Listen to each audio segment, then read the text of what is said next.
မင်္ဂလာပါကလေးတို့ရေဦးတို့ရဲ့ပေါ်မြင်အိမ် channel လေးကနေပြန်လည်ကြိုဆိုလိုက်ပါတယ်ဒီနေ့မှာတော့မီးနဲ့ပစင်းရင်ခွဲဆိုတဲ့ပေါ်မြင်လေးအကြောင်းကိုပြောပြပေးသွားမှာပဲဖြစ်ပါတယ်ပေါ်မြင်လေးမစခင်ဦးရဲ့ TikTok for channel လေးကို follow လုပ်သွားပြီးဦးနော်ဟိုးရှိတော့ကတာယာတဲ့ဇယင်းပြည်ကြီးတစ်ခုမှာမီးတစ်ကောင်နေထိုင်ပါတယ်အနီမီးဟာနေတိုင်းမြက်တွေကိုစားရင်သူ့ဘဝကိုသူညှင်းဝေနေတတ်သူပါသူကအမြဲတမ်းတွေးနေတတ်တာကတော့ငါရဲ့အတန်ဟာဘာလို့ဒီလောက်ကြမ်းတမ်းပြီးနားမခံတာဖြစ်နေရတာလဲဆိုတာပါပဲဒီနေ့မှတော့မီးဟာမခင်းပြင်းထဲမှာအနားယူနေတော့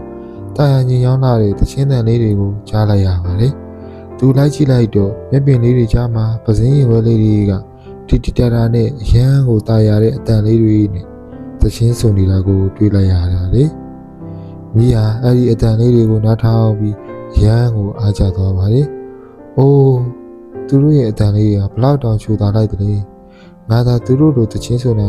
တော့တစ်ခုလုံးကငါ့ကိုဝိုင်းချစ်ကြမှာပဲလို့တွေးမိတာပေါ့မီးဟာစိတ်မထိန်နိုင်တော့ပဲငေါ်လေးနားသွားပြီးမိလိုက်ပါတယ်အဆွေပစင်းရင်ဝဲတို့အဆွေတို့ရဲ့အတန်တွေကဘာလို့ဒီလောက်တောင်တာယာနေရတာလဲအဆွေတို့ဒီလိုအတန်ပြရအောင်ဘာတွေများစားတော့နေကြတယ်လဲလူကျုပ်ကိုပြပြပေးပါလားလို့ပြောပါတယ်ပစင်းရင်ဝဲလေးတွေကမီးရဲ့မင်းကိုနည်းနည်းတော့အဟောတော့ကြပြီမိစားနောက်ရှင်နဲ့စိတ်နေဩကျွတ်တို့ကဘာမှထွေတူမစားပါဘူးမနက်ခင်းမှာကြားတဲ့နင်းရင်လေးတွေကိုပဲတောက်တာပါလို့ပြန်ဖြေလိုက်ပါတယ်မီးဟာအဲ့ဒီစကားကိုအတိမတ်သွားပါတယ်ငါလည်းနင်းရင်ပဲတောက်ရင်အတန်ကောင်းလာမှာပဲလို့ဆုံးဖြတ်လိုက်တယ်အဲ့ဒီကစားပြီးမီးဟာတခြားဘာမှမစားတော့ပဲမြက်လည်းမစားရေလည်းမတောက်တော့ပဲမနက်ခင်းမျက်ပင်ပြားမှာကြာနေတဲ့စီးနင်းလေးတွေကိုပဲရှားနေရက်ပြီးတောက်ပါတော့တယ်ရဲနေငယ်ကြာလာတဲ့အခါမိရဲ့အတန်းကတာယာလာဖို့ဝေးစွာအစာမစားတဲ့အတွက်သူ့ရဲ့ခန္ဓာကိုယ်ဟာတဖြည်းဖြည်းပိန်ချုံလာပြီးအာရုံတွေကုန်ခန်းလာပါတော့တယ်သူ့ရဲ့မူလရှိတဲ့အော်တန်တော်မထွက်တိုင်တော့လောက်အောင်အားနေတော့ပါတော့တယ်